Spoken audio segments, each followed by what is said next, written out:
Parcial es correcto, ¿verdad?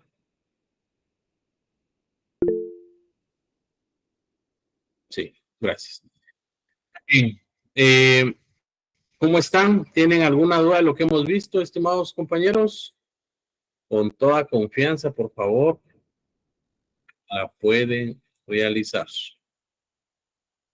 Si no tienen ninguna duda, el día de hoy vamos a ver eh,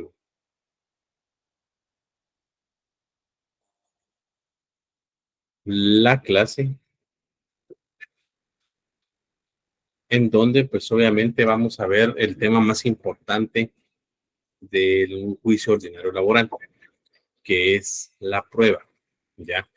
Conforme al programa, pues obviamente vamos a desarrollar eh, la prueba, ¿ya? Eh, Vamos a desarrollar el programa mismo que regula el procedimiento probatorio en el juicio ordinario laboral o el juicio ordinario de trabajo. Vamos a ver también la carga de la prueba y su inversión en el procedimiento ordinario. Recordémonos que, como lo hemos reiterado en distintas ocasiones, de conformidad con el artículo 30 del Código de Trabajo, la carga de la prueba siempre se la va a imputar al patrono. Sin embargo, existen unas excepciones, ¿ya? Y es que hay jurisprudencia sentada desde el año 2012, 2013, 2014 y la jurisprudencia más reciente en cuanto a eh, las sentencias que tienen que ver en materia laboral con la inversión de la carga de la prueba las encontramos en 2021, pero la que más se aplica es la del 2018 porque pues obviamente fueron los últimos dos fallos. Entonces ahí vamos a ver cuáles son esas excepciones a la inversión de la carga de la prueba. Después vamos a ver pues los sistemas de valoración de la prueba, legal o tasada, y la apreciación de la prueba de ciencia. Previo a dar la plática de siempre o a dar la introducción al contenido, ya ustedes saben la temática de trabajo que tenemos y pues ya estamos en confianza. Yo les quisiera preguntar, ¿qué es para ustedes la prueba? Alguien que me diga con sus palabras, ¿qué es la prueba? Licenciado, ¿es algo tal vez que demuestra algún hecho o no? Ok, Gustavo, gracias. ¿Alguien más, por favor?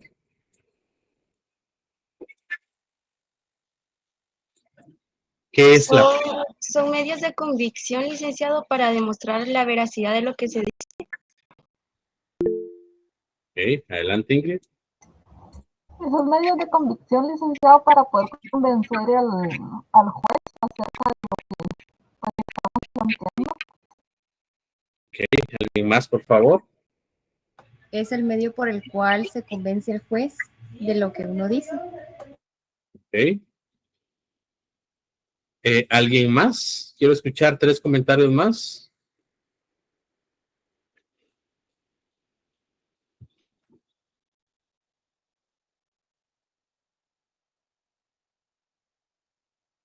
¿Alguien más con toda confianza, por favor?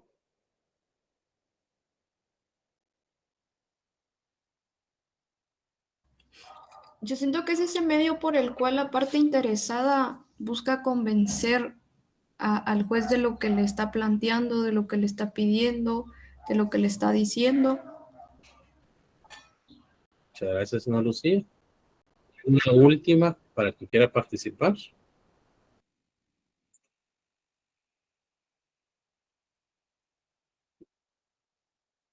Bien. Cuando uno en derecho solicita algo, debe de probarlo. Y aquí hay muchas doctrinas, muchos criterios en cuanto a reconocer qué es la prueba como tal. ¿Ya? Hay algunas personas, hay algunos tratadistas y hay un tema muy importante, pues por eso pregunté el criterio de ustedes, ¿qué es la prueba? Y 2, 3 personas me dijeron son los elementos de convicción. Hay un tema muy importante que es un elemento de convicción en materia penal y los invito a que escuchen audiencias penales. Para el tema penal, un elemento de convicción no es lo mismo que una prueba. ¿Por qué?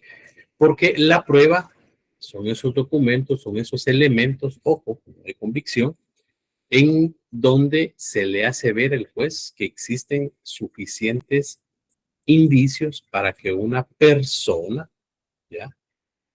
Para que una persona se le acredite el derecho, la prueba como tal. En materia penal, un elemento de convicción son todos esos elementos, documentos y declaraciones en la cual se le hace o se le demuestra al juez que una persona, ¿ya? Puede ser sujeta a un proceso penal por haber participado, ¿ya? En alguna acción delictiva. Yo los quiero invitar, la última apreciación que se dio en este tema de la prueba, porque existe mucha confusión entre elementos de convicción y la prueba como tal, puede ingresar, creo que la mayoría de acá son jóvenes, son muy jóvenes, y eso significa pues que todos tienen Facebook. Si ustedes ingresan al Facebook y pueden ver ahí juicios penales, un juicio muy sonado fue hace unos meses en donde contra unos periodistas, los abogados en su defensa le decían al juez es que la prueba, y pasaron 2-3 horas mencionando la prueba. Y el juez, pues en el momento de emitir el auto en donde decide llegar a proceso al ciudadano, le dice, ustedes abogados, yo entiendo el tema, pero aquí yo no valoro pruebas. Aquí lo que tengo son elementos de convicción. Y esto, para materia penal, no es considerado como prueba.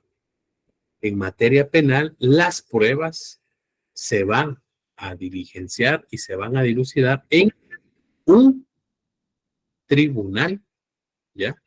En donde de una u otra manera ese tribunal de sentencia va a darle valor probatorio y los documentos que de una u otra manera todos los medios periciales presenten las partes. Entonces hay que tener mucho cuidado, estimados amigos, y por eso les pregunté, porque siempre tenemos a confundir elementos de convicción con pruebas. Entonces derecho penal, pues sí son elementos de convicción hasta la fase o la etapa intermedia. Cuando ya están en el debate, ahí ya pueden ser catalogados como medios de prueba. Entonces, en derecho de trabajo, que es lo que nos atañe, recordémonos que de conformidad con lo que hemos visto en la cátedra, ¿cuántas audiencias se deben de tener jóvenes para un juicio ordinario laboral de conformidad con lo que hemos visto ya? ¿Cuántas audiencias hemos dicho que se debe, en cuántas audiencias se debe llevar un juicio ordinario laboral? Se deben de llevar a cabo la mayor parte de etapas en la primera audiencia.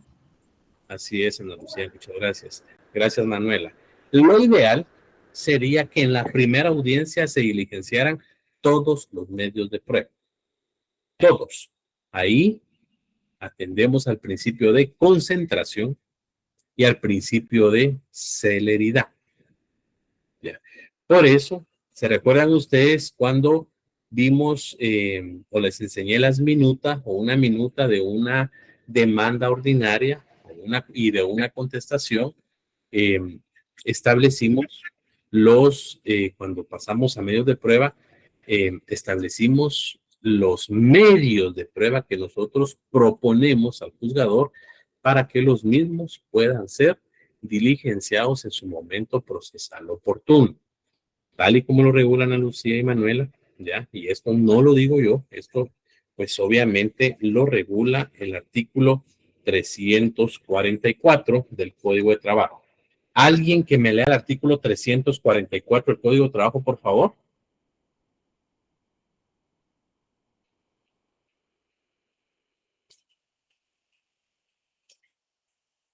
¿Lo leo yo, licenciado? Por favor, Carla, muy buena tarde. Buenas tardes. Artículo 344. Si no hubiere avenimiento entre las partes, el juez recibirá inmediatamente las pruebas ofrecidas.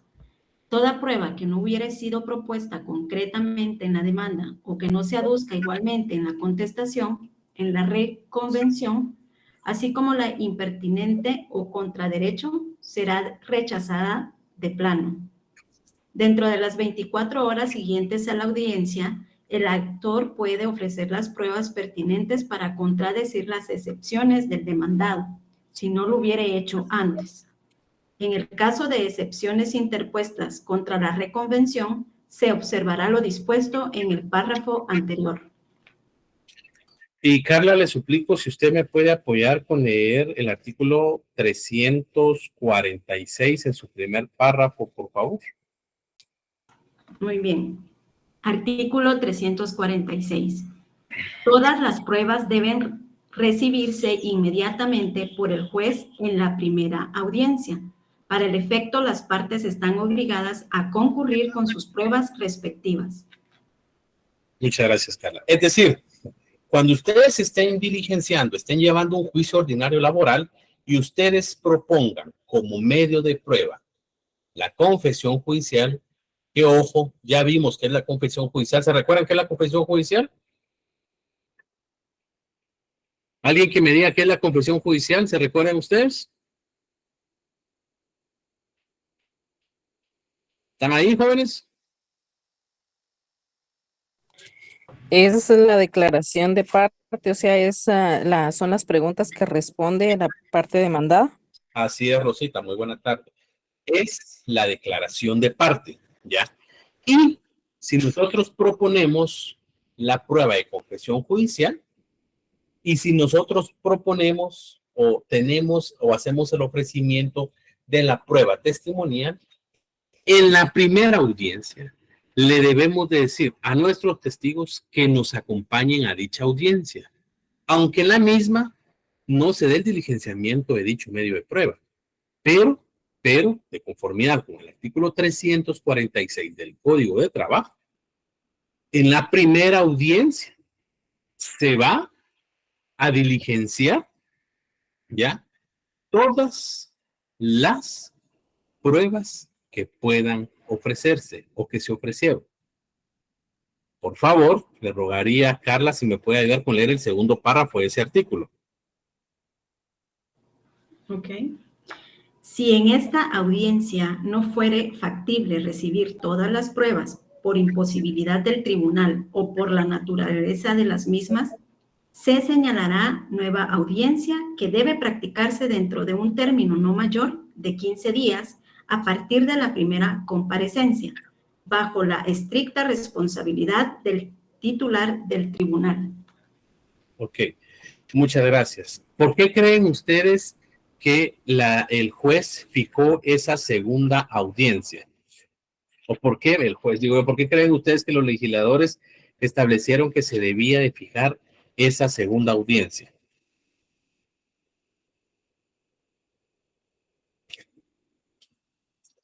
¿Alguien? Con toda confianza. Porque al final, el derecho de trabajo es un derecho eminentemente sí conciliador, sí tutelar para los trabajadores, pero el juicio ordinario laboral es un juicio de conocimiento y regularmente para respetar el debido proceso y el derecho de defensa de la otra parte, ¿ya? Cuando uno de actor o cuando uno de demandado, que es la palabra correcta, proponga para que el actor asista a la celebración también de una audiencia en donde se dé su confesión judicial, el juez regularmente fija esta confesión judicial del actor, no del demandado, para una fecha posterior. Y esto lo hacemos específicamente o lo hace el juez respetando las garantías procesales y respetando el debido proceso y respetando el debido proceso, pero principalmente los principios de legalidad. ¿Y por qué no se da ese medio de confesión judicial? Por ejemplo, si el demandado es la persona que haya con sus medios de prueba, el día de la audiencia dice, yo solicito que el actor realice la prueba de confesión judicial, el juez no le puede decir, bueno, la realice inmediatamente ahorita. Y esto tiene una explicación. Recordémonos que nos vamos a la ley general, que es la ley de organismo judicial, pero también nos vamos a la norma específica o a la norma especializada. Y aquí les quiero rogar, por favor, que me pueda leer alguien el artículo 337.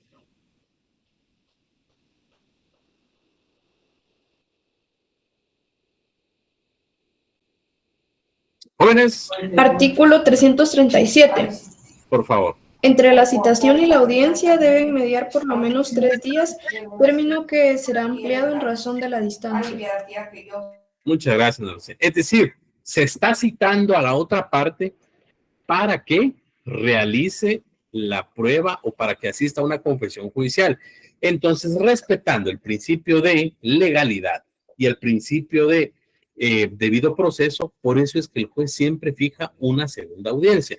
Claro, la misma ley regula que las audiencias, pues obviamente no pueden, la primera debe de fijarse en un término de 15 días y si existiera una tercera, pues obviamente se debe fijar en un término de 8 días. Eso en la actualidad no pasa, porque es tanta la saturación de trabajo que tienen los juzgados que de una u otra manera estas audiencias o esta segunda audiencia la fija ya para 6 meses posteriores. Entonces, ahí también en donde existe esa incongruencia en cuanto al principio de celeridad. Y ojo, no es que yo esté defendiendo a ningún juez, pero es tanta la carga de trabajo que de hecho eso hablaba hoy en una conferencia que tuve en la mañana en cuanto a la reforma o la procedencia de poder modificar el artículo 291 del Código de Trabajo en cuanto a la cuantía que regula específicamente este aspecto de los juzgados de paz. Entonces, les explicaba la importancia, creo que se lo he dicho a ustedes, de poder crear o modificar este tipo de cuantía para que los juzgados de paz conozcan hasta cierta cuantía, por ejemplo, 200,000 quetzales sobre un cuestionario laboral. Entonces, esto lo que hace o lo que haría es que desconcentraría específicamente esa saturación o desconcentraría esa carga de trabajo que tienen los juzgados a distancia. Como siempre, pues tenemos que tener alguna definición. Eduardo Couture, no lo digo yo, sino Eduardo Couture, establece que la prueba es la actividad dirigida a tratar de convencer al juez de la existencia o inexistencia de los datos procesales que han de servir de fundamento en su decisión. Es decir, ¿cuál es el juicio, cuál es el objetivo de un juicio ordinario laboral? Jóvenes, ¿qué hemos visto, qué hemos platicado en clase, que es el objetivo de un juicio ordinario laboral? ¿Se recuerdan ustedes? ¿Declarar un derecho? Así es, hola Elizabeth. ¿Y cómo se va a declarar ese derecho, Elizabeth?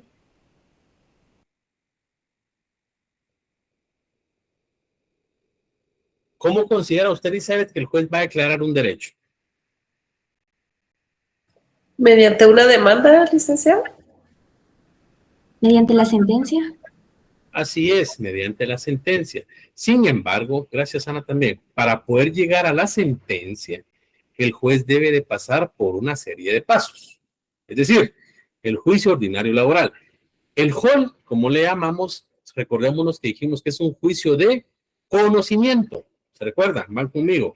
Entonces, al ser un juicio de conocimiento, lo que se hace es que el juez, con los documentos, ¿ya? Con el conjunto de medios, porque no solo es prueba documental, ya vamos a ver, pues, y ahí sí tomamos supletoriamente lo que establece el Código Procesal Civil Mercantil, todos los medios de prueba que nosotros podemos de solicitar o de presentarle al juez. Entonces, con todos estos elementos que de una u otra manera el juez en su momento se le proponen, se le ofrecen, él los va a diligenciar, los va a valorar, ¿ya? Y los va a tener como parte en el juicio.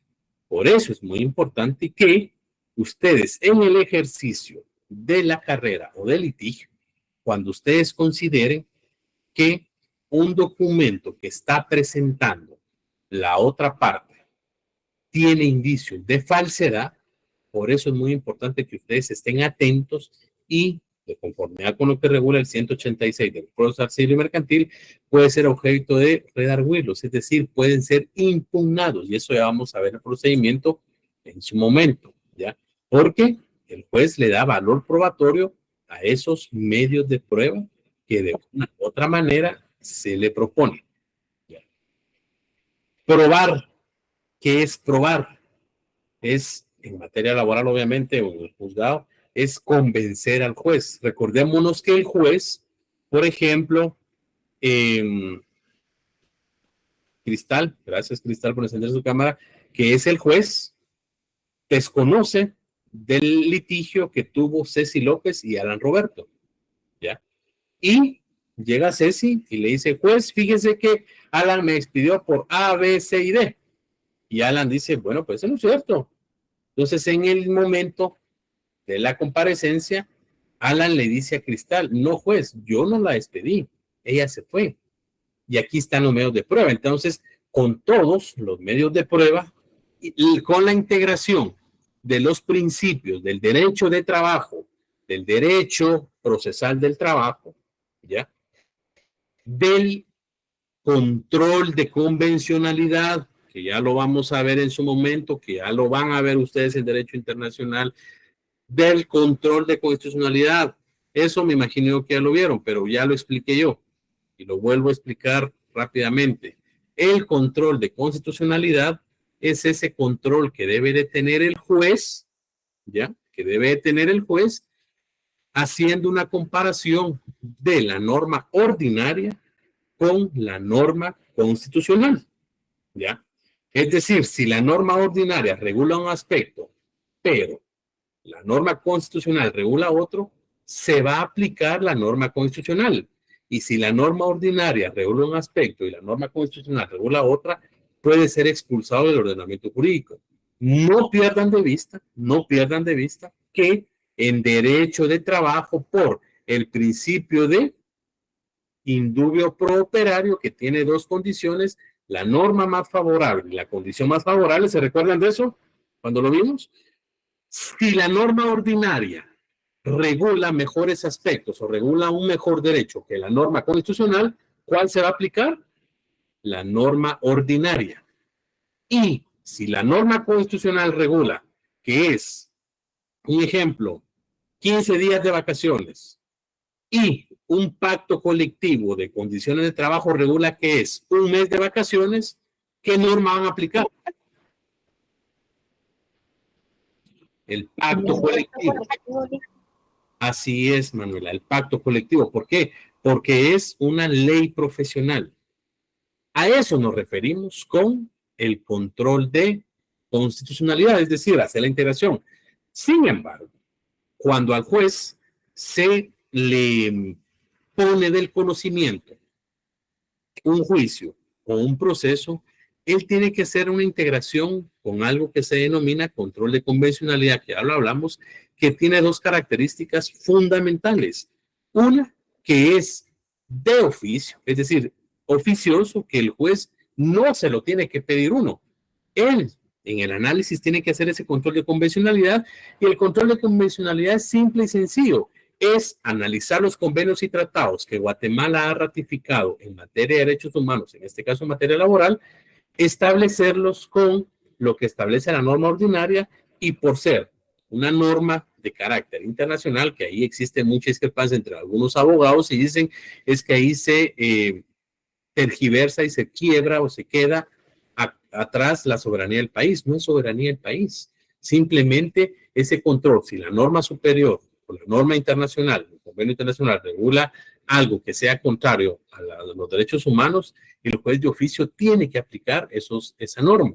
Entonces, es decir, es de oficio. Y es más, ya la Corte Constitucional tiene jurisprudencia en que no solo los jueces deben de hacerlo, debe de hacerlo el funcionario público y el servidor público. En este caso, en la materia laboral o en materia laboral que nos atañe, lo debe de hacer también un inspector de trabajo, cosa que no lo hacen, cosa que tienen temor, cosa que de una u otra manera hay mucha tela que cortar ahí en el buen sentido de la palabra. Y al decir Esa es la característica de oficio. Y al decir difuso significa que se va a aplicar a todas las áreas del derecho. Es decir, un ejemplo claro. Ustedes saben cuáles son los pactos leoninos en derecho mercantil. No sé si los han escuchado. No, licenciado. Los pactos leoninos son esas normas o esos acuerdos que se dan dentro del derecho de comercio, el derecho mercantil, en donde alguna de las partes va a ver perjudicada. Más que firmar en blanco, Alan, es decir, aceptar aspectos que estén fuera de la ley. Porque hay una tergiversación ahí que dicen es que como el derecho mercantil es parte del derecho privado, todo lo que se firme entre las partes es de común acuerdo. El artículo 26 de la Convención de Viena sobre el Derecho de los Tratados regula el pacta sunt servanda, es decir, que los convenios están para cumplirse. Sin embargo, el mejor ejemplo que se pone acá, que ha pasado un caso en Guatemala, la idiosincrasia de nuestros habitantes, la idiosincrasia de nuestro país es obviamente es un agente de trabajo, es un agente eminentemente comerciante que de una u otra manera tienen que, como decimos coloquialmente, rebuscárselas para poder hacer el dinero.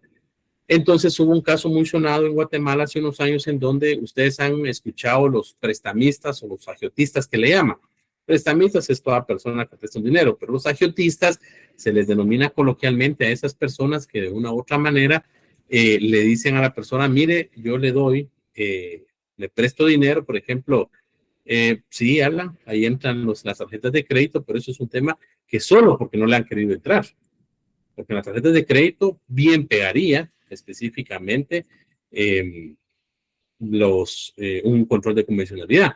Pero un caso que pasó en Guatemala fue que un prestamista a terminal le prestó un dinero a una persona donde le estaba, según él, en su libre convicción, porque ni modo, no lo juzgo. Entonces le prestó, creo que eran 10,000 quetzales o 15,000 quetzales, pero como ni modo son comerciantes, le dijo, sí, está bien, yo le cobro el 25% diario de intereses. Y obviamente se atrasó el primer día, se atrasó el segundo día, y le iba capitalizando los intereses. Desde 10,000 la deuda llegó hasta 195,000, 200,000 quetzales, que es lo que está pasando también a los colombianos. Y al que le había prestado, tenía su familiar que estaba estudiando Derecho. Y le consultó a alguien y le dijo, mire, nosotros estaba empezando todavía el control de convencionalidad, estamos hablando de 2012, 2013, 2014. Y emitieron una sentencia en donde el juzgado estableció que era leonino ese acuerdo que se había realizado porque menoscababa la economía de la persona y la Junta Monetaria, el Banco de Guatemala, tenía regulada cuál iba a ser la tasa de interés anual y le asemejaron esa tasa a la que establecía el banco en su momento. Por supuesto que el comerciante no se quedó contento, pero de 190,000, creo que lo condenaron a que pagara 30,000, 40,000 quetzales, un poquito menos. Entonces, a eso puede llegar también un control de convencionalidad. Entonces, cuando el juez se le pone el conocimiento a un juicio, cuando al juez de una u otra manera se le presentan todos los medios de prueba,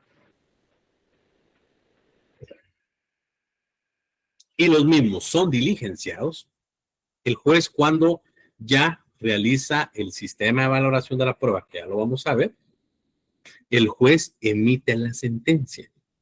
Entonces, se dan cuenta ustedes, esta clase tiende a ser un poquito tal vez muy explicativa y por lo tanto aburrida, pero es una de las clases más importantes. Entonces, por eso la prueba, todo lo que se establezca en derecho, se debe de probar. Absolutamente todo. ¿Ya? Eso, por favor, no lo pierdan de vista. No lo pierdan de vista. Todo en derecho se prueba. Que me dijeron que esto, que el otro, la declaración testimonial es un medio de prueba muy importante, pero está siendo muy cuestionada, porque recordémonos que algunas personas pueden llegar a mentir, ¿ya? O sí, yo lo vi, o sí, frente a mí firmó y capaz que ni lo conocía. ¿Ya? Entonces, es decir, es importante que ustedes cuando estén en el litigio, ¿ya? Puedan siempre tener en cuenta que uno de los elementos más importantes, una de las etapas del proceso más importantes es la etapa probatoria. Ya lo vimos, ya nos hizo favor Carla de leer las audiencias, ¿ya? Que puedan darse específicamente en el juicio ordinario laboral. En la primera audiencia se van a diligenciar todos los medios de prueba. Sin embargo, si no alcanzará esa audiencia, se va a fijar una segunda en un plazo que no exceda de 15 días, ¿ya? Y extraordinariamente una que no exceda de 8 días. Pero cuando obligatoriamente la parte demandada solicite el medio de confesión judicial de la parte actora, sí, obligatoriamente el juez debe de suspender la audiencia. ¿Me explico? ¿Alguna duda de lo que estoy explicando hasta ahorita, compañeros? Sí, no, Mazo, como dicen ustedes. Bueno, el procedimiento probatorio, ¿ya? Está inspirado en los principios de sencillez y celeridad. ¿Por qué creen ustedes que puede estar inspirado en los principios de sencillez y celeridad? Aquí está. Porque al final lo que se pretende en un juicio ordinario laboral es la averiguación de la verdad. ¿Ya vieron ustedes en Derecho Procesal Civil y Mercantil las etapas de la prueba? Aún no, licenciado. ¿O las fases de la prueba? ¿Todavía no? Todavía no. Bueno, ya lo van a ver. El ofrecimiento, la proposición, el diligenciamiento, la valoración. Eso es en derecho, evidentemente común, es decir, derecho civil. Aquí, cuando nosotros venimos y presentamos la demanda, nosotros ofrecemos los medios de prueba. Es decir, yo, Rosita Ivonne, demando a Ceci López y para el efecto le digo, señor juez, que le estoy ofreciendo el medio de prueba en donde de una u otra manera demuestro mi relación laboral. Y el juez se ofrece, o el juez la acepta para su ofrecimiento, y en la primera resolución le dice, está bien, Rosita, le agradezco mucho, el día de la audiencia vamos a diligenciar estos medios de prueba. Por eso es que en derecho de trabajo se dice, alguna confusión también de los tratadistas, de ella se trata de que ustedes emitan su propio criterio. Muchos dicen es que se da en 3 fases, por lo menos el ofrecimiento, la proposición, el diligenciamiento o la valoración. Pero muchos decimos que se da en 2. ¿Por qué? Porque se ofrece y en el momento que el juez lo está diligenciando, pues se está valorando. Adelante, Rosita. Licenciado, pero en la primera audiencia se presentan tanto las pruebas de la parte demandada como de la parte actora. Sí, ¿me está afirmando o me está preguntando? Se lo estoy preguntando. Sí, de hecho, recordémonos que cuando se da una audiencia laboral, nosotros cuando presentamos la demanda, le decimos al juez, yo baso mi petición en los siguientes medios de prueba. Y uno da un listado de medios de prueba, eso ya lo tiene el juez. Entonces, el día de la audiencia, si no hay avenimiento entre las partes, es decir, si no hay conciliación, el juez dice, vamos a pasar a la etapa de, ojo, ustedes como abogados tienen que tener esa astucia y eso lo van a ir desarrollando ustedes, esas habilidades las van a ir desarrollando, sí, solo sí se meten, disculpe la palabra, tal vez no es tan jurídica, pero se meten a las audiencias. Y sí, solo sí ustedes están en ese diario vivir de las audiencias, porque ustedes tienen que analizar cada palabra. El juez cuando ya pasa la fase de conciliación y no existió la misma, él dice, bueno, entonces vamos a pasar a la fase de diligenciamiento, y así lo dicen los jueces. Entonces, bueno, la parte actora ofreció A, B, C, D y E.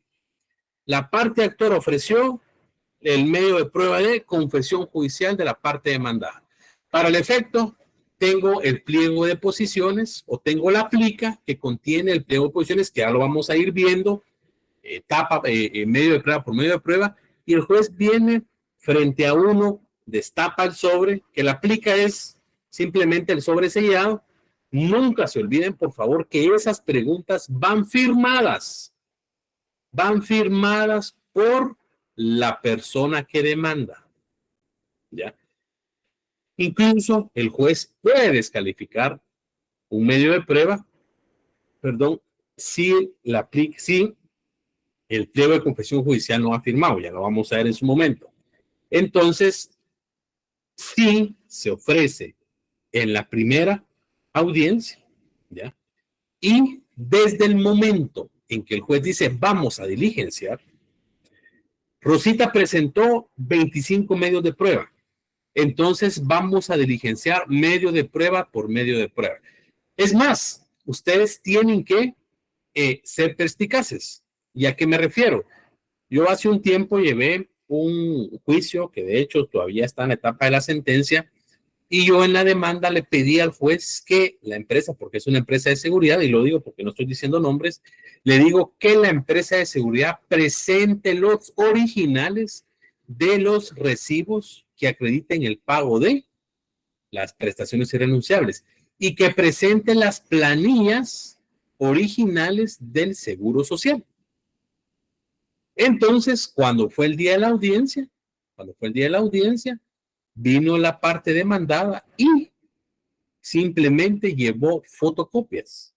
Y yo le dije, señor juez, de conformidad con los sistemas de valoración de la prueba, de conformidad con el principio de trabajo que se basa en los principios de sencillez y celeridad, sin embargo, hay un principio que es poco formalismo y es el principio de legalidad. En la primera audiencia, en la primera resolución, usted le ordenó, usted conminó a la parte demandada de que presentara los originales de los recibos de pago y las planillas en donde consta el pago a la seguridad social, y únicamente le estás juntando fotocopias. Por lo que le solicito que en sentencia usted emita el pronunciamiento que en derecho corresponda y se tenga por no aportados dichos medios de prueba y por ende se tenga por cierto lo que mi cliente menciona. El juez en su momento dice, bueno, entonces se tiene por no presentado ese medio de prueba. Por eso es muy importante, estimados compañeros, que ustedes cuando estén en una audiencia tengan los oídos, como les digo, y los ojos bien puestos en la audiencia. Entonces, así es como de una u otra manera ustedes pueden descalificar medios de prueba que de una u otra manera puede realizarse, ¿ya? ¿Qué es el ofrecimiento de la prueba de diligenciamiento? Ya vimos que con base a los principios que acabamos de definir, pues obviamente el ofrecimiento es el acto por medio del cual se anuncia la prueba que se va a rendir para demostrar las pretensiones. ¿Ya? Es lo que acabo de explicar. Rosita dice, yo, señor juez, a usted le demuestro que Cristal me despidió y no me pagó mis prestaciones irrenunciables y yo sí trabajé con ella y trabajé 7 años. Y viene Rosita y presenta un documento de voucher o voucher en donde Cristal le depositaba al inicio de la relación laboral su salario en cuentas bancarias. Entonces, esos medios de prueba o esas pruebas van a ser diligenciadas en la audiencia porque Rosita ya le dijo al juez, ¿ya? Que eso va a ofrecer. Y el juez en el momento, o el juez al momento de darle trámite a la audiencia, esa fotocopia de la demanda se la trasladó a Cristal. Y Cristal ya sabe que Rosita propuso como medio de prueba esos vouchers. Entonces, ¿cuál va a ser el trabajo de Cristal? Desvirtuar y desmentir que no, que esos pagos eran de otra cosa, que aunque no lo crean, pasa mucho con al que se demanda, ¿cómo se llama? Al expatrono. Entonces, al final, esa es la manera. Entonces, el actor o quien demanda lo hace en el momento de ofrecer la demanda, de presentar la demanda. Adelante, Alan. Sí, una pregunta, por ejemplo, un trabajador pide, mire, disculpe, tengo serios problemas económicos, ¿me puede adelantar mi indemnización? Y yo de buena gente le he pagado la indemnización que corresponde, que ya tenía acumulada. ¿Es legal eso o no? ¿Qué cree usted, Alan? ¿Cómo? ¿Qué considera usted si es legal o no? Digamos, yo de buena gente le digo, bueno, no hay problema, yo estoy en paz con usted y sé que tiene que tener un pasivo laboral y se lo he pagado, ¿no? Por los problemas que él tiene, pero no sé si él después puede decir, le hice firmar ahí un documento, ¿no? Pero no. Muy válida la pregunta, porque si Alan tiene la duda, creo yo que todos la tienen y no hacen la pregunta por alguna pena o porque no les gusta hablar. Vamos a retrotraernos un poco al juicio ordinario laboral y nos vamos a retrotraer a derecho del trabajo 2 y nos vamos a saltar a derecho del trabajo 1. ¿Qué es la indemnización? La indemnización es esa cantidad de dinero que se le paga al trabajador o que se le da al trabajador cuando finaliza la relación laboral sin su responsabilidad. ¿Me explico? Ojo, la indemnización, ¿creen ustedes que es una prestación irrenunciable o no? Ya lo hemos explicado 3, 4 veces. La indemnización es algo que no se puede renunciarle. Ok, ¿alguien más? Licenciado, el pago de prestaciones es irrenunciable. Ok. ¿Por qué, Ingrid? Muy buena tarde. Buenas tardes, licenciado. Porque son derechos inherentes al trabajador. Ahora la indemnización, pues no todas las empresas la tienen universal, sino que algunas la dan cuando el empleado es despedido sin su responsabilidad. Okay. Gracias, Ingrid. Adelante, Gustavo. Perdón, es que creo que me equivoqué. La indemnización, o sea, es algo, ¿cómo le podría decir? Sí es obligatoria, pero solo se le da cuando cuando se despide, porque una cosa es la indemnización y otra cosa es la liquidación, ¿no? Sí, gracias, Ingrid, gracias, Gustavo. La indemnización es susceptible a discusión, ¿ya? Es decir, si yo tengo la convicción de que a mí me despiden y no tuve la culpa, yo tengo la solvencia para ir a reclamar a mi patrón una indemnización. Ya voy a llegar a su respuesta, Alan, pero quiero explicar esto.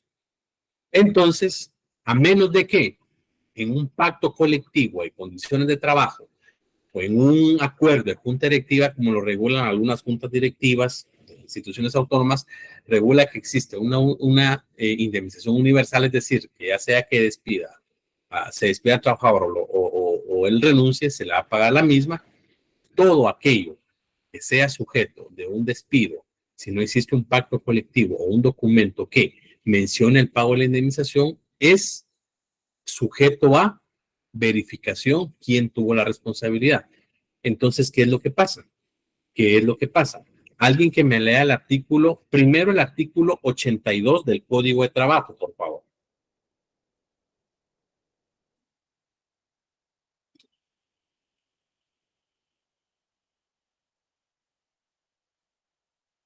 Alguien, por favor, están callados, ya están a 2 días de viernes de dolores, yo sé. Yolik dice, artículo 82, si el contrato de trabajo por tiempo indeterminado concluye una vez transcurrido el periodo de prueba, por razón de despido injustificado del trabajador o por alguna de las causas previstas en el artículo 79, el patrono debe pagar a este una indemnización por tiempo servido equivalente a un mes de salario por cada año de servicios continuos, y si los servicios no alcanzan a un año, en forma proporcional al plazo trabajado. Ahí dejémoslo, por favor, Gustavo. Y me puede leer, por favor, el artículo 78.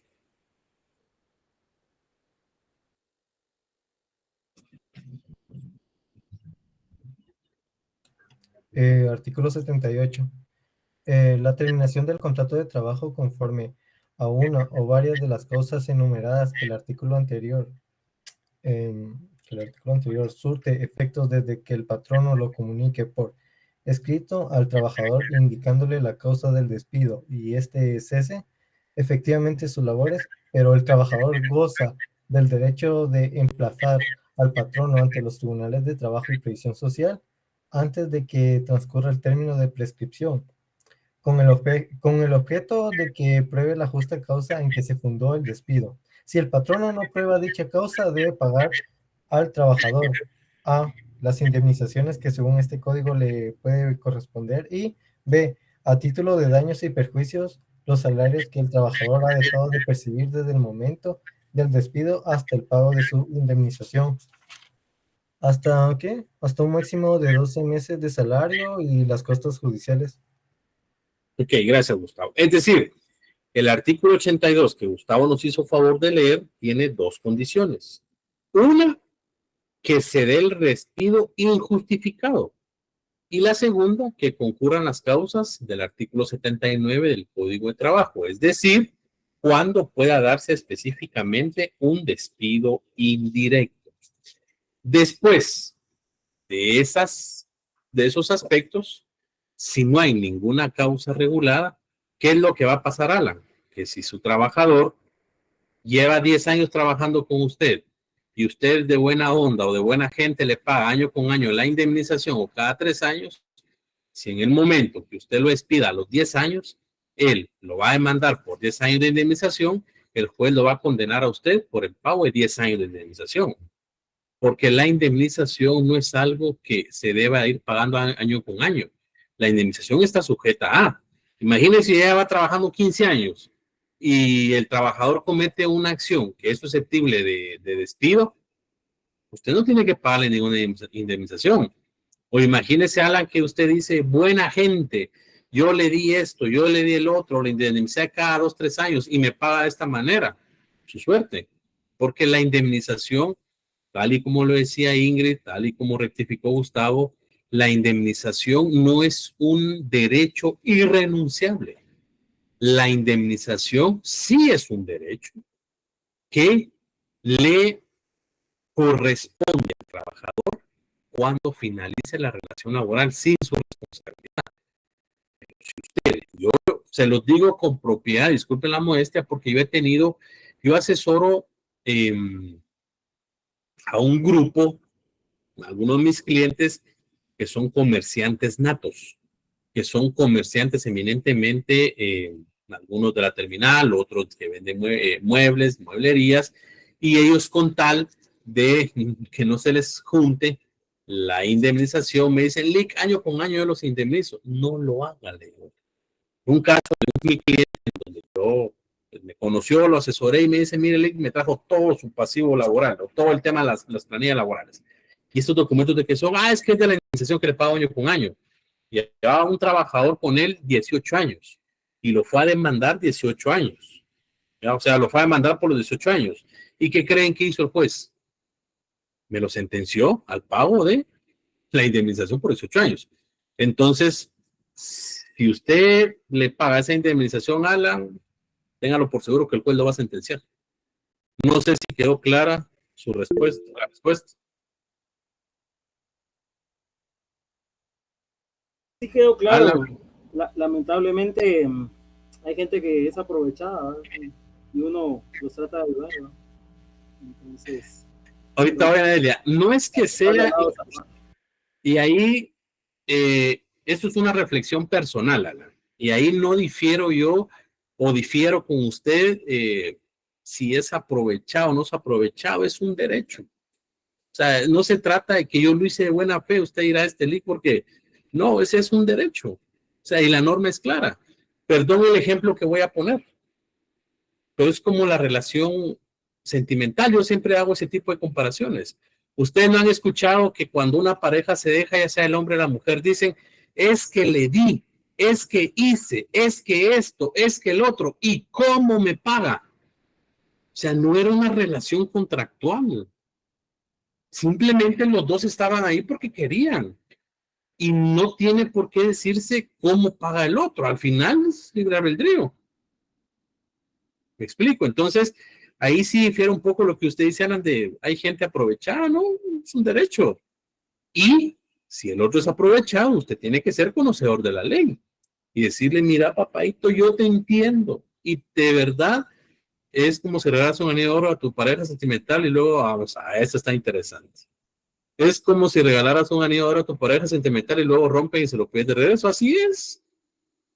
Es que eso así es. Entonces, o sea, no se pueden echar en cara varias cosas, ¿ya? Entonces, ¿qué le diría yo, Alan? Si se acercan con usted, porque según entiendo usted trabaja en recursos humanos o algo de administración de trabajadores, lo que hace es mejor darle adelanto de salario, pero nunca, nunca den una indemnización, aunque sea de buena fe. Gustavo Gustavo creo que puso un ejemplo claro. Sí, Gustavo. Entonces, o sea, no sé, ahí sí difiero con usted que hay gente aprovechada, ¿no? ¿Qué haría usted en la posición de ellos? O sea, eso se llama empatía. Pero bueno, es otro tema. Pero la pregunta era, ¿quedó claro? ¿Quedó claro, Alan y compañero, la explicación? Sí, por eso algunas empresas mejor les dan el pago y bueno, regresar dentro de 2 meses papadito y volvemos otra vez a iniciar la relación. Es que no se debe de dar ningún pago, ¿verdad? Así es, no se debe dar ningún pago. Así de sencillo. Ahí tal vez los trabajadores, si me ven, mi madrecita que en paz descanse, me la maltratan, pero al final es un derecho. Cuentas, o sea, las reglas del juego claras, ¿ya? Entonces al final no se trata de que regresar un par. Claro que hay formas, mira, te doy un adelanto de salario, te doy un préstamo, que es lo que hacen muchas empresas. Tengo una empresa que asesoro, se dedica a la venta de medicamentos y tiene alrededor de 75 vendedores a nivel nacional. Pero ahí es un tema personal y propio de que yo siempre tengo un dicho muy coloquial, si lo quieren ver ustedes. Y el ejemplo que pongo no es que esté siendo despectivo ni peyorativo, pero todos en Guatemala, todos, absolutamente todos ganamos dinero. Desde, y ahí donde aclaro, el muchacho o el joven que honradamente y decorosamente se dedica a lustrar zapatos, hasta el presidente de la República de un país. Pero no importa cuánto gane uno, sino cómo administre su plata. Entonces la misma necesidad hace que uno esté en ese círculo. Entonces, estos mis clientes me dicen, Lick, mire, es que yo no entiendo, ganan platales y se pasan endeudados. Entonces le digo, mire, y ahí andan haciéndole préstamos a los trabajadores. Entonces, hay maneras de hacerlo, pero mi consejo, Alan, aquí estamos en clase de Derecho de Procesal del Trabajo 1, no estamos en una asesoría y por eso pido disculpas si digo algo que le molesta, pero es parte tal vez de lo que le quiero decir. Mi consejo es no pagar esa indemnización, no despedirlos, porque al final se le puede revertir. Mejor buscar otros mecanismos, si en verdad quiere usted ayudar al trabajador, buscar otros mecanismos para que pueda seguir trabajando con ustedes y ayudarlos, pero pagar la indemnización no es la salida correcta y que siga trabajando. Bueno, no sé si quedó claro, pero siguiendo con la cátedra, cuando hablamos del diligenciamiento de la prueba, pues obviamente el juez la va a diligenciar en esa audiencia que para el efecto se dé. Ojo, ya lo vimos. De conformidad con el artículo, vayámonos todos por favor al artículo 300. ¿Dónde estás? Vayámonos 42. Por favor. ¿Perdone? 342, licenciado. Ah, sí, así es. Muchas gracias. Sí, a mí se me va la baranda de eso.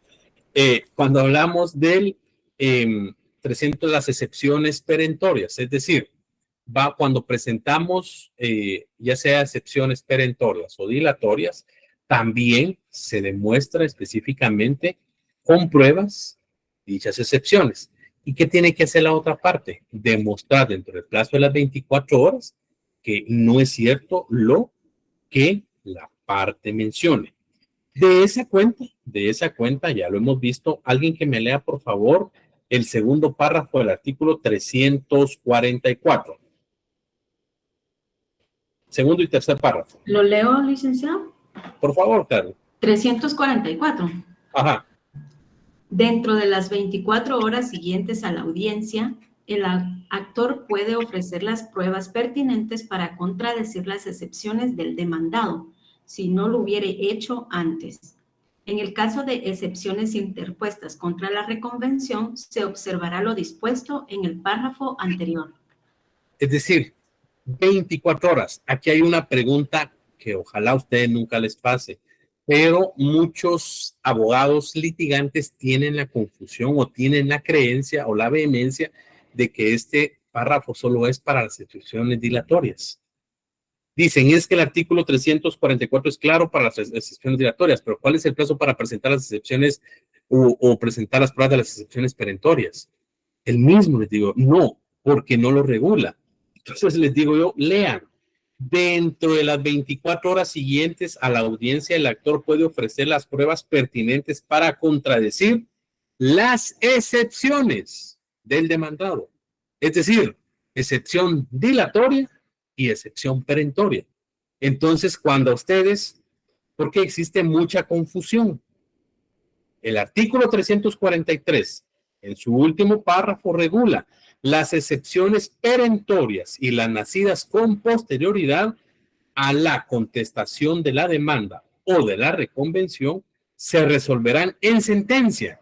Entonces dicen, bueno, entonces, ¿cuál es el plazo? Tengo todo el plazo antes de la sentencia para presentar esas pruebas. Eso pasa aunque ustedes no lo crean.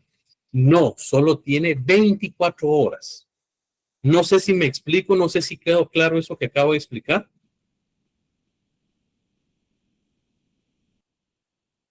Sí, más o menos. ¿Los confundí más o quedó claro? Licenciado, disculpe, entonces, cuando el demandado contesta la demanda y interpone excepciones dilatorias, el actor o el abogado tienen 24 horas para probar que él se equivoca en esas excepciones. Las dilatorias, sí, a menos de que quiera contestar en ese momento la excepción dilatoria. ¿Me explico? Oh, entiendo. Pensé que eran civil, que daban tiempo, pero no, ¿verdad? A menos, eso ya lo vimos, ¿se recuerdan?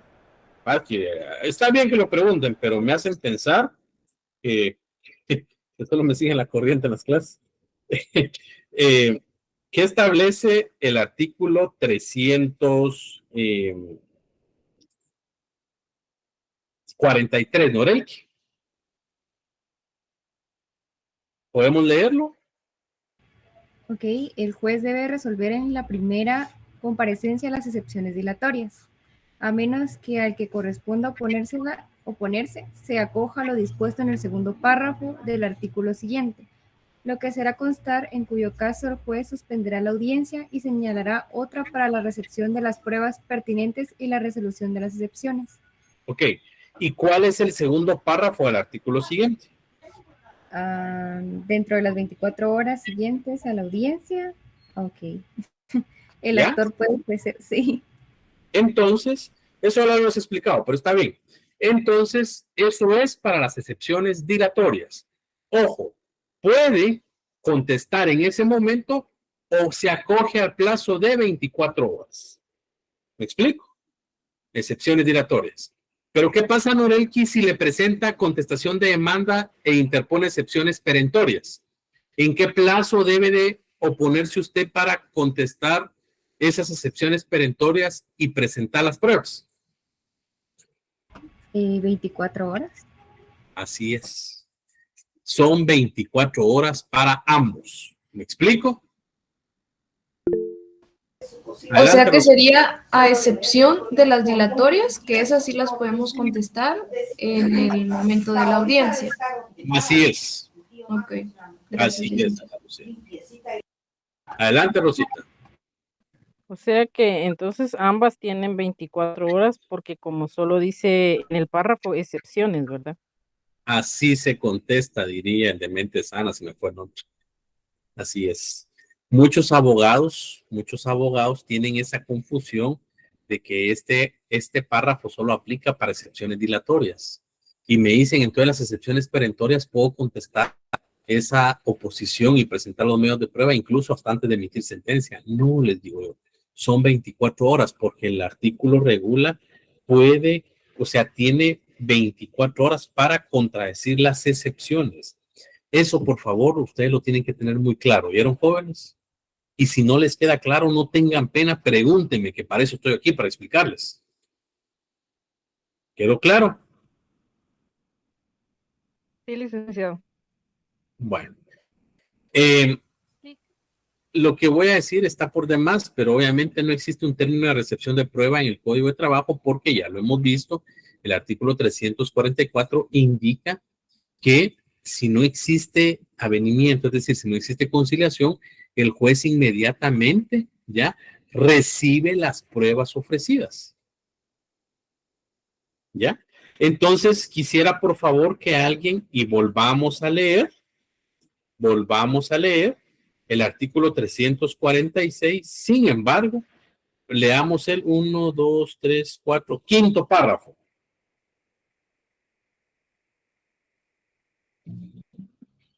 Del 346. Adelante, Gustavo. Dice, los tribunales de trabajo y previsión social tienen facultad para señalar términos extraordinarios cuando una prueba debe pedirse a lugares fuera de la República. Igualmente quedan facultados para tomar todas aquellas medidas que sean necesarias a efecto de que las pruebas propuestas en tiempo por las partes y que se estimen absolutamente indispensables no se dejen de recibir. Ok. ¿Qué es lo que pasa con esto, jóvenes?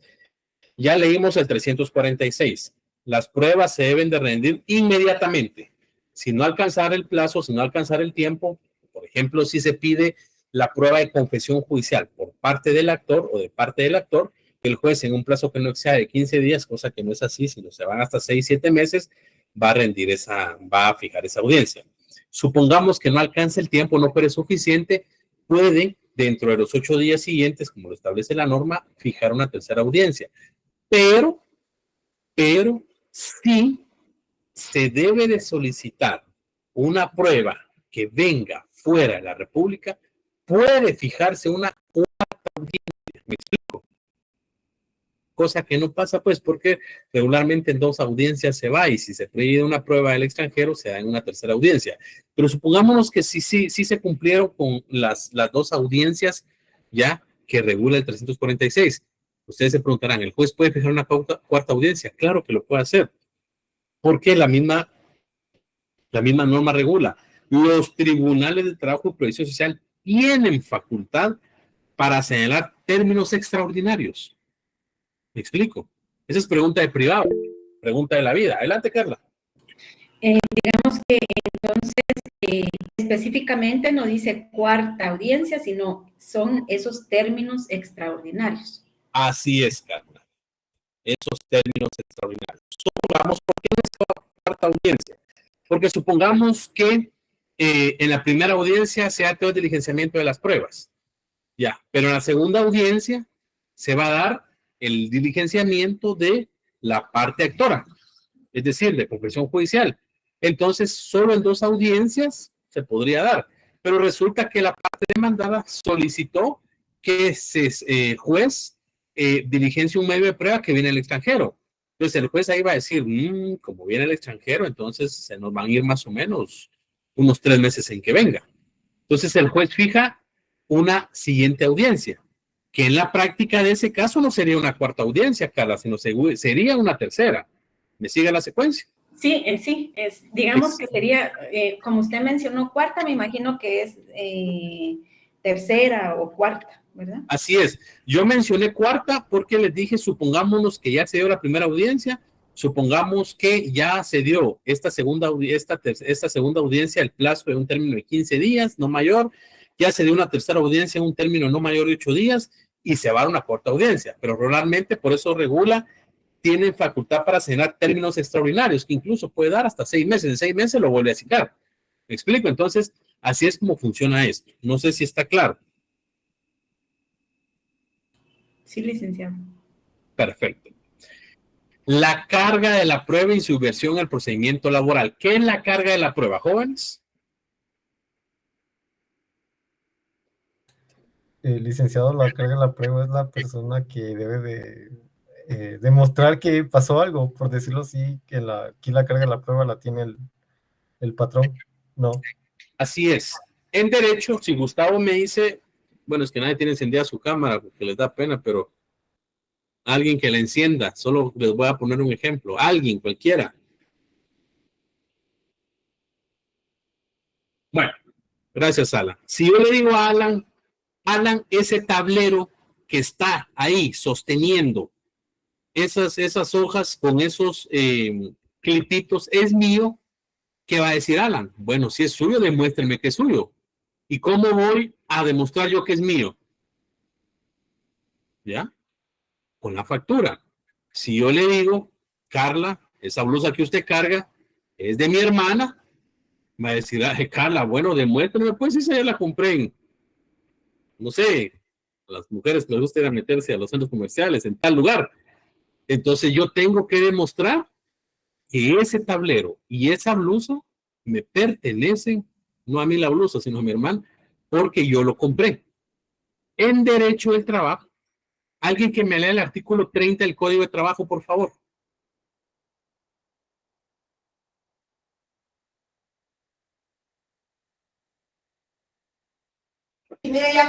Artículo 30. La prueba plena del contrato escrito solo puede hacerse con el documento respectivo. La falta de este o la omisión de alguno de sus requisitos se debe imputar siempre al patrono y si a requerimiento de las autoridades de trabajo no lo exhibe, deben presumirse, salvo prueba en contrario, ciertas las estipulaciones de trabajo firmadas por el trabajador. El contrato verbal se puede probar por los medios generales de prueba y al efecto pueden ser testigos los trabajadores al servicio de un mismo patrón. Muchas gracias, Ana Lucía. Y le rogaría, por favor, si usted puede apoyarnos en leer el primer párrafo nuevamente del artículo 78. Ok, ahorita son 78, ¿verdad? Ajá. La terminación del contrato de trabajo conforme a una o varias de las causas enumeradas en el artículo anterior surte efectos desde que el patrón no lo comunique por escrito al trabajador indicándole la causa del despido y éste cese efectivamente sus labores, pero el trabajador goza del derecho de emplazar al patrono ante los tribunales de trabajo y previsión social antes de que transcurra el término de prescripción con el objeto de que pruebe la justa causa en que se fundó el despido. Si el patrono no prueba dicha causa, debe pagar al trabajador. Ahí quedemos, por favor. Ojo, gracias, Ana Lucía. Si el patrono no prueba dicha causa, debe pagar al trabajador. Es decir, en derecho penal o en derecho penal, ¿qué creen ustedes? ¿Toda persona es culpable hasta que se demuestre lo contrario o toda persona es inocente hasta que se demuestre lo contrario? Toda persona es inocente hasta que se demuestre lo contrario. Ok, gracias, Norelki. ¿Y a quién le corresponde demostrar que la persona es culpable? Al MP. Al Ministerio Público.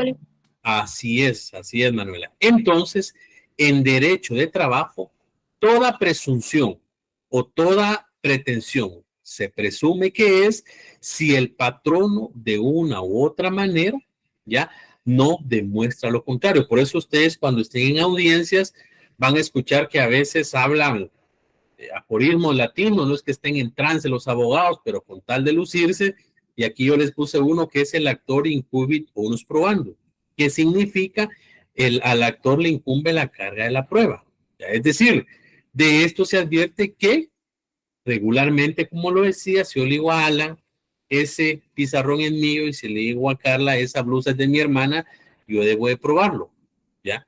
Y lo acaba de leer específicamente Ana Lucía en el artículo 78. Sin embargo, la Corte de Constitucionalidad ya emitió jurisprudencia específicamente, que se las acabo de mencionar, en donde de una u otra manera el trabajador tiene la obligación de demostrar la carga de la prueba.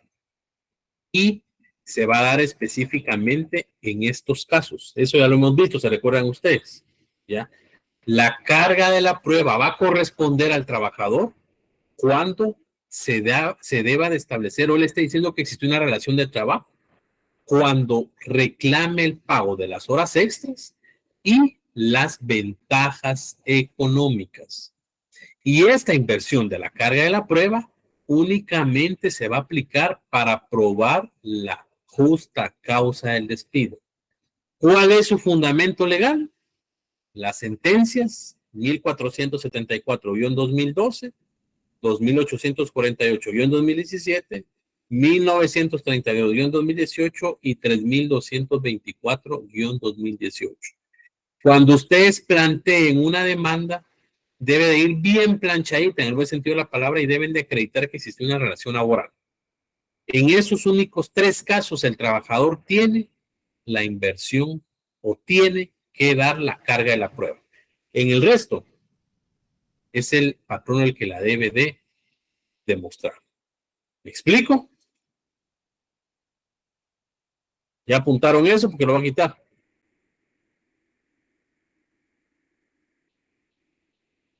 Así es. Bueno. De esa cuenta, seguimos con la presentación. Aquí es más fácil, ¿verdad? Entonces, ¿qué es la inversión de la carga de la prueba? Ustedes que les gustan las definiciones. Cabanelas define la alteración de la carga de la prueba por expresa determinación legal o por convención de las partes que supone de que deberá probar, ¿a qué es probar? La parte de quien se pretende algo, ¿ya? Entonces, al final, pues, esto es algo más lógico. Esto, pues, obviamente, aquí acabo de mencionar en cuanto a la facultad del Ministerio Público, si hablamos en derecho penal, toda persona es inocente hasta que se demuestre lo contrario, ¿ya? Toda persona va a ser inocente hasta que se demuestre lo contrario. Y en un tribunal, uno no tiene que demostrar que es inocente, el MP tiene que demostrar que es culpable, ¿ya? Entonces, al final, así es como funciona la carga de la prueba en Guatemala, ¿ya? Aquí hay un tema muy importante que es para la historia, específicamente en cuanto a derecho colectivo. No quiero profundizar mucho en esto porque esto yo lo explico directamente ya en derecho procesal del trabajo 1 y 2, ¿ya? En derecho colectivo, los tribunales de conciliación y los tribunales de arbitraje sí tienen, de conformidad con los artículos 387, 96, 402, 3, 10 y 12, tienen facultad para producir pruebas o estar pruebas de oficio. Entonces, eso es para los que sigan conmigo el próximo año, siempre y cuando Dios nos dé la vida, el próximo año o el próximo semestre, ya vamos a retraernos un poco a esta carga de la prueba cuando estemos viendo derecho colectivo. Y si no, el catedrático que les enseñe Derecho Procesal del Trabajo 2, pues les tiene que explicar esto, y si no, pues ya se recuerdan ustedes de lo que vimos, ¿ya? Aquí, pues prácticamente ya lo hemos visto en cuanto a lo que nos acaba de leer Ana Lucía, ¿ya? De que el patrono es el que de una u otra manera debe de demostrar específicamente la inversión de la carga de la prueba. Entonces, esto es más que todo. Licenciado, disculpe. Dígame, Ana Lucía. ¿Con qué fin es que se le da la carga de la prueba al patrono? Yo no le hallo mucho sentido porque, ok, si yo como trabajador estoy exigiendo que el patrono me pague mis prestaciones irrenunciables y ¿cómo se llama? O sea, ¿por qué tendría él que probar algo que yo es lo que estoy pidiendo? Yo no le hallo mucho sentido a eso. Se lo explico fácil. ¿Por qué? ¿Quién es la parte débil de la relación laboral? El trabajador. El trabajador. Entonces, ¿qué es lo que pasa? Lo que pasa es que en muchas ocasiones, el trabajador, no en todos los casos, tiene un grado de... Recordémonos que el código... ¿De cuándo es el código de trabajo? Jóvenes, ¿de qué año es el código de trabajo?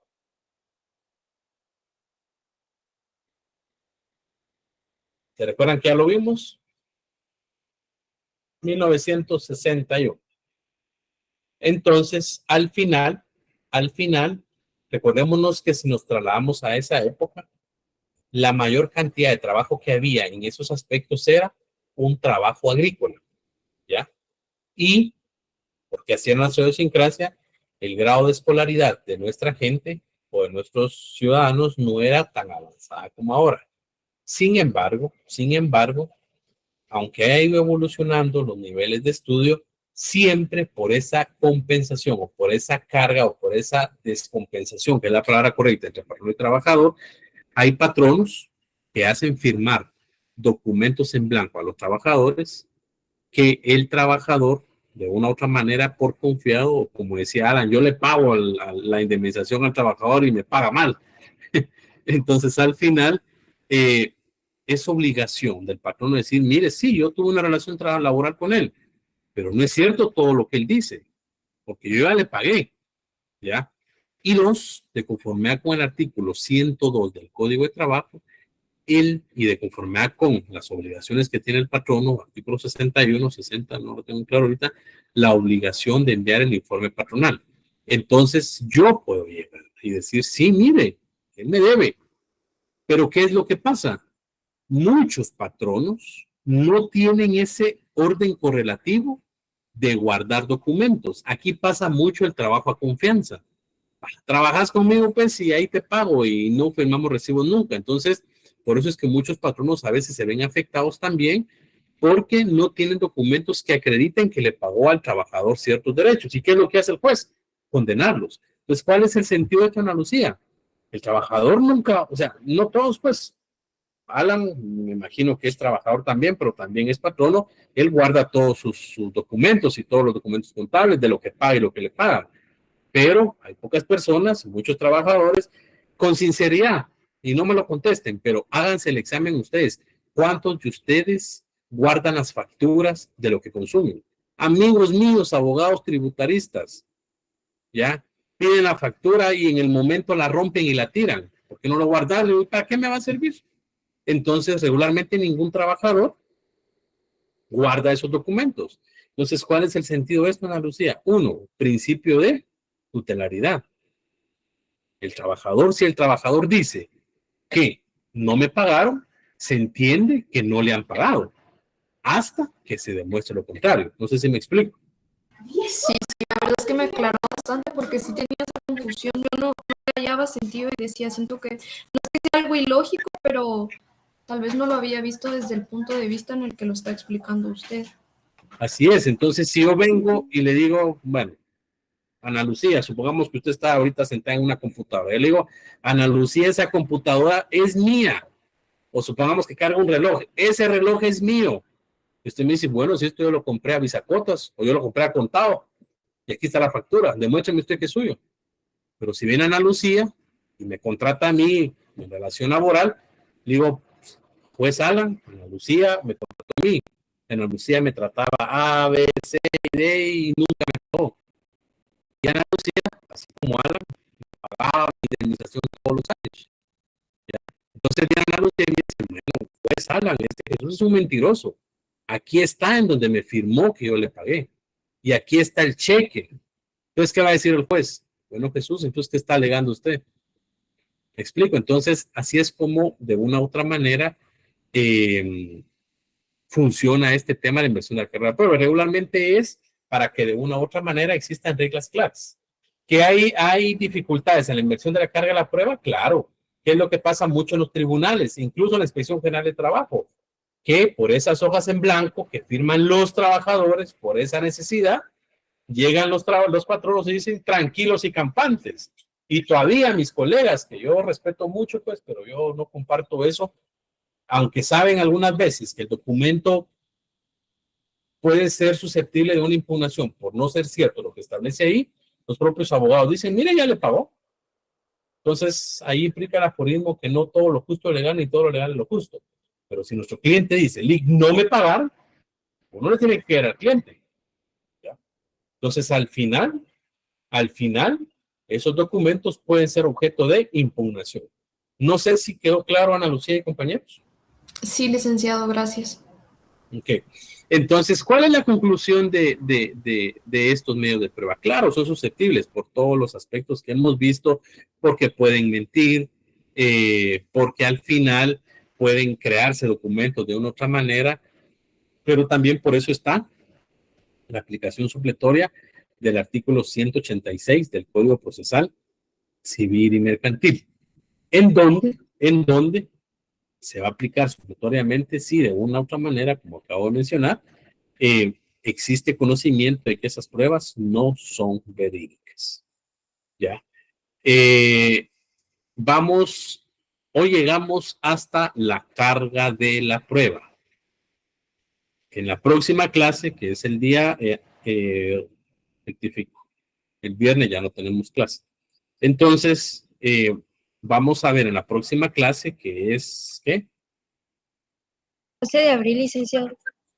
11 de abril, Manuela. No nos vamos a... 12 de abril. ¿Cuándo? 12. 12, sí, pues. Bueno, van a descansar por lo menos 3 clases conmigo, ya no me van a estar soportando ahí que los obligo a hablar. ¿Alguna duda de lo que acabamos de ver hasta hoy, jóvenes? Adelante, Byron. Buenas tardes, licenciado. Licenciado, me quedó un poquito de duda de la indemnización que usted mencionaba. Entonces, ahí sí me confundí un poquito más. Entonces, no sé cómo podría sacarme mi duda, ¿va? Porque sí me quedó una pequeña duda, ¿va? Pues va a aclarar la duda si me la pregunta.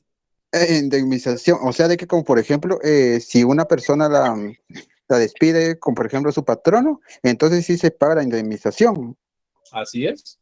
Y si finalizó el contrato así de una forma así sin ningún problema, entonces no se paga la indemnización, o estoy equivocado. Dependiendo qué tipo de contrato es.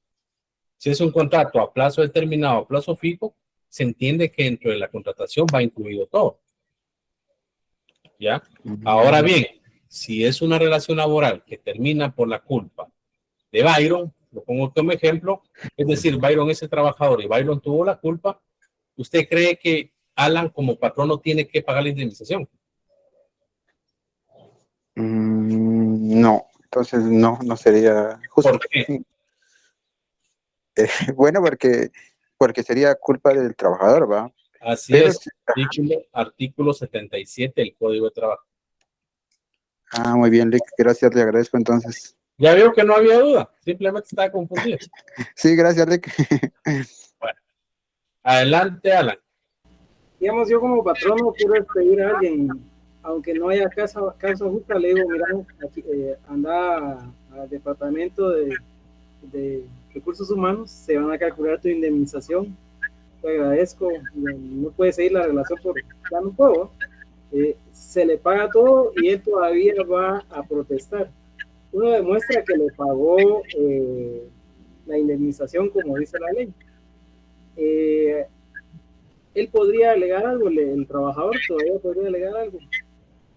Sí y no, y le voy a explicar por qué.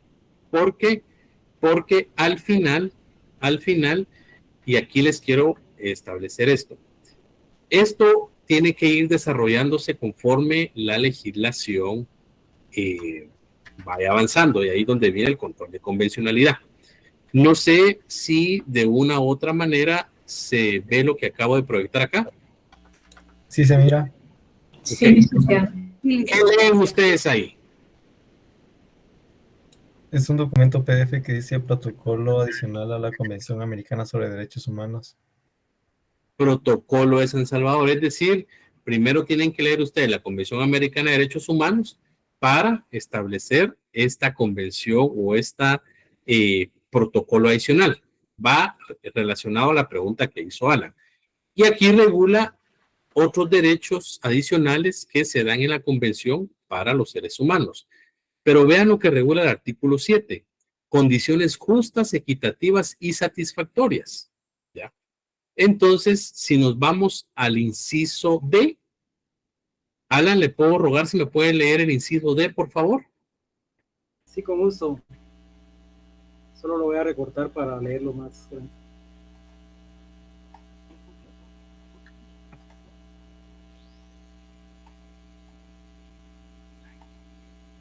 Inciso B.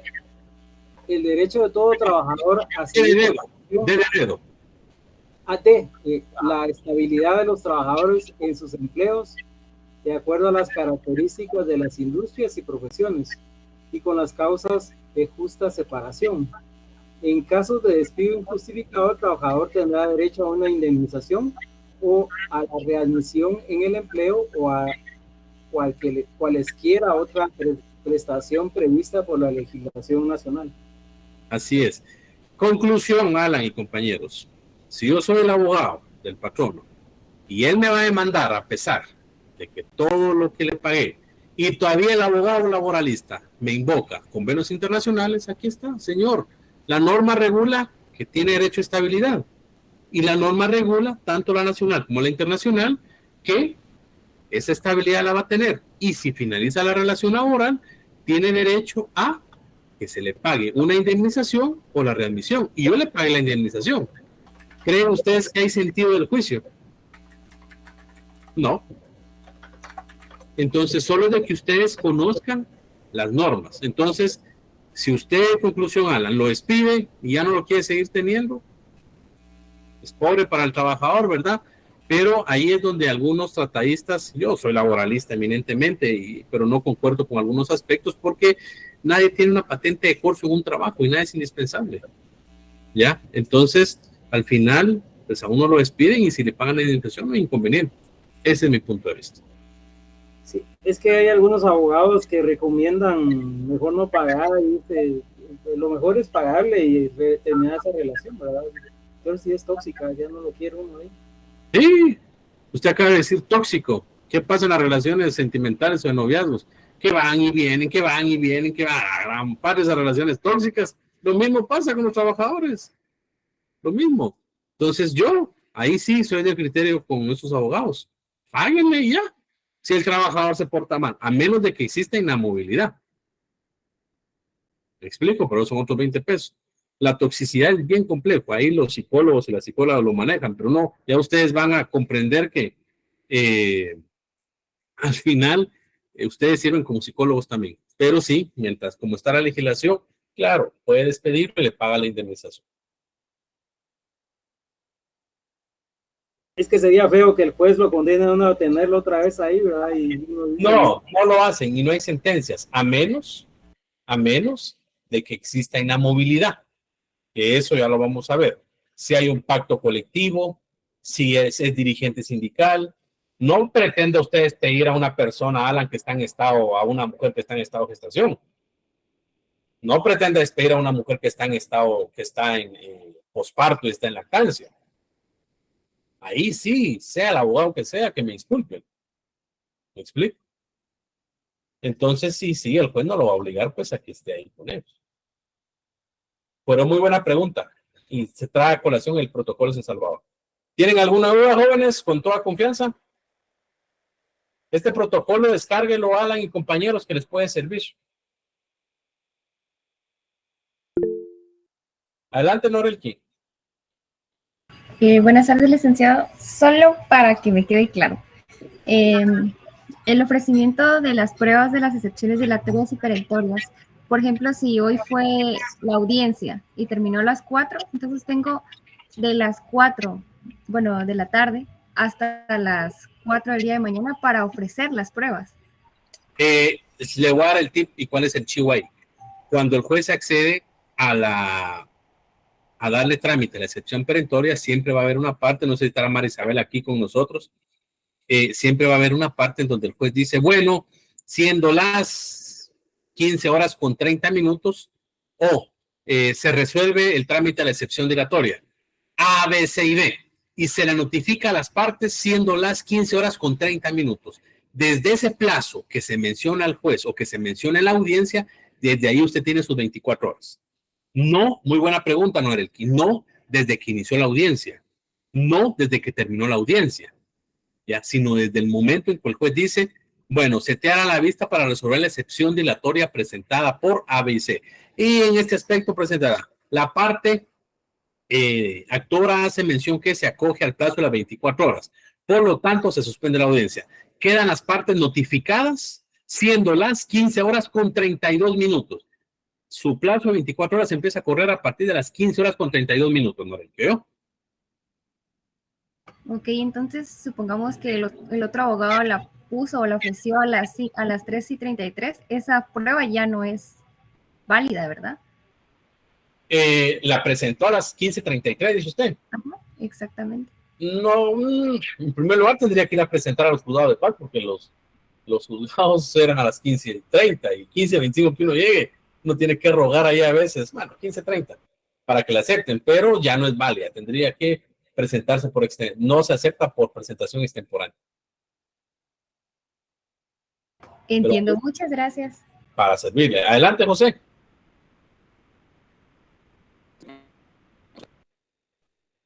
José. Se nos fue, José. José. Bueno. Adelante, Ana. Licenciado, disculpe una pregunta. Para poder verificar las cuotas que un trabajador ha dado a Alix, ¿cómo puede hacer una persona para verificar esto? De dos maneras, fácil y sencillo. Usted se mete a la página de Alix, dependiendo de cuándo empezó a cotizar, y ahí hay un link que dice cuotas.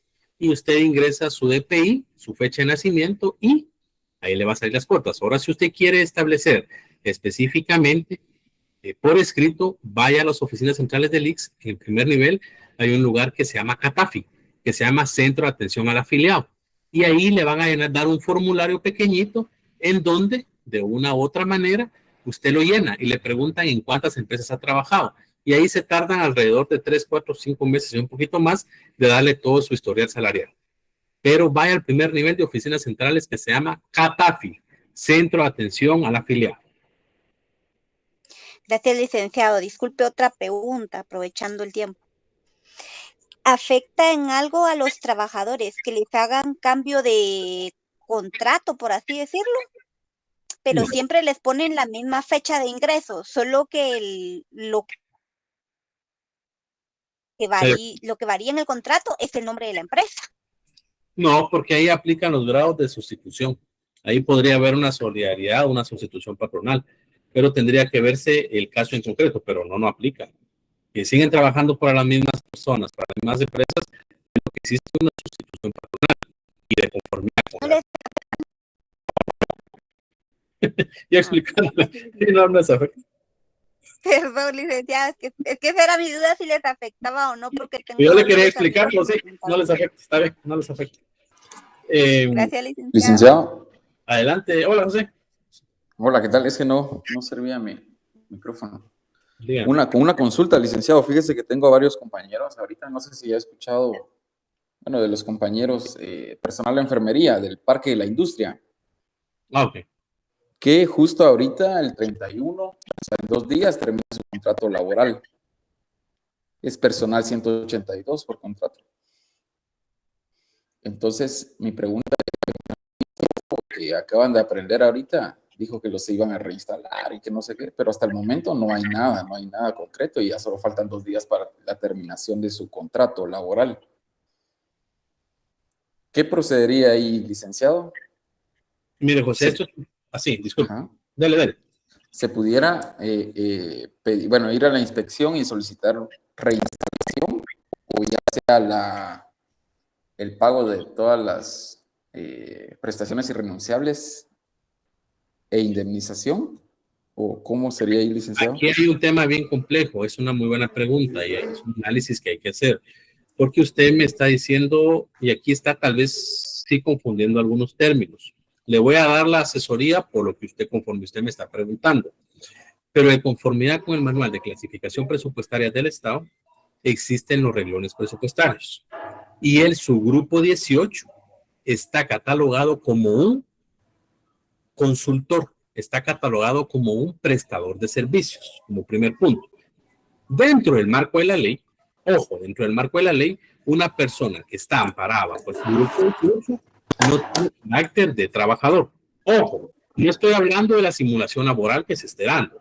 Estoy hablando desde la normativa en que se firmó, porque se firmó bajo el amparo, bajo la luz de la ley de contrataciones del Estado, es decir, bajo las contrataciones por excepción.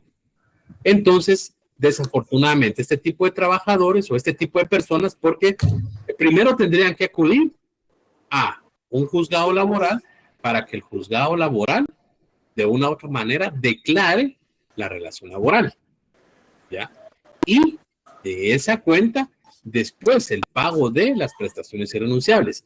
Sin embargo, si el ministerio está emplazado, derecho colectivo del trabajo, aquí hay que irse por la vía de que ninguna persona puede ser despedida. No es lo mismo despedir que finalizar el contrato. Son términos que hay que ir defendiendo porque no cumple con los requisitos del artículo 379 y 380 del Código de Trabajo. Entonces tendríamos que conocer más a fondo el caso, José, porque si usted me dice que son 182, entiendo yo que están contratados bajo el manual de clasificación presupuestaria, si están contratados bajo servicios, prestadores de servicios, aunque sean profesionales, están facturando. Entonces, por el tipo de contratación, hoy por hoy no son considerados, ojo, aunque exista una relación laboral, aunque se den los 5 elementos de las características de la relación laboral, pero no existe una declaración por parte de un juez que declare la relación laboral como tal. Pueden ir a la inspección y pueden hacer un esfuerzo de una u otra manera que el juzgado, la inspección intervenga, pero pueden hablar con el ministro también y de una u otra manera decirle, mire, entonces nosotros seguimos trabajando o seguimos acá. Y dos, analicen si el Ministerio de Salud está emplazado, podría ser una salida para que puedan seguir ahí sin que puedan ser objeto de esta relación contractual, que así le podemos llamar desde el principio relación contractual. Muchos dicen es que es una relación laboral, aunque ya lo sepamos, pero si no está declarada, es como la pareja. Viven 20 años juntos, es tu esposa, no, soy su concubina o soy su compañera de hogar porque no estamos legalmente casados. Aunque se dé todo, pero si no aparece el papel que están casados, no son esposos. Aunque se den la relación laboral, aunque se den los elementos, pero si no está declarada por un juez, no se tiene catalogado, ojo, a la luz de las leyes.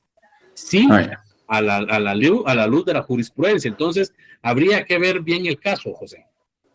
Muy bien, muchas gracias. Para servirle. ¿Alguna duda, jóvenes? Igualmente, Manuela, feliz descanso. Bueno, si no hay dudas, yo les deseo que pasen una excelente Semana Santa. Adelante, Nedelia. Perdón, licenciado, solo es una pregunta sobre el trabajo. Solo para tenerlo claro, los documentos que usted pidió de lo del trabajo, todo va relacionado, ¿verdad? O sea, es al mismo nombre va todo. No sé si me entender. O sea, por ejemplo, los memoriales y las excepciones y la contestación, o sea, llevan los mismos datos. Ah, sí, sí. A mí lo que me interesa ver es el fondo. Sí, pero sí pueden poner los mismos datos, ¿eh? Ah, ok. Gracias, licenciado. Bueno, jóvenes, si no hay otra pregunta, les deseo que tengan una excelente Semana Santa. Recordémonos cuál es el objetivo de la Semana Santa. Estoy hablando de relación, no de religión. Y tengamos un tiempecito ahí para darle gracias a Ser Supremo por haber dado su vida en la cruz del Calvario por todos nosotros los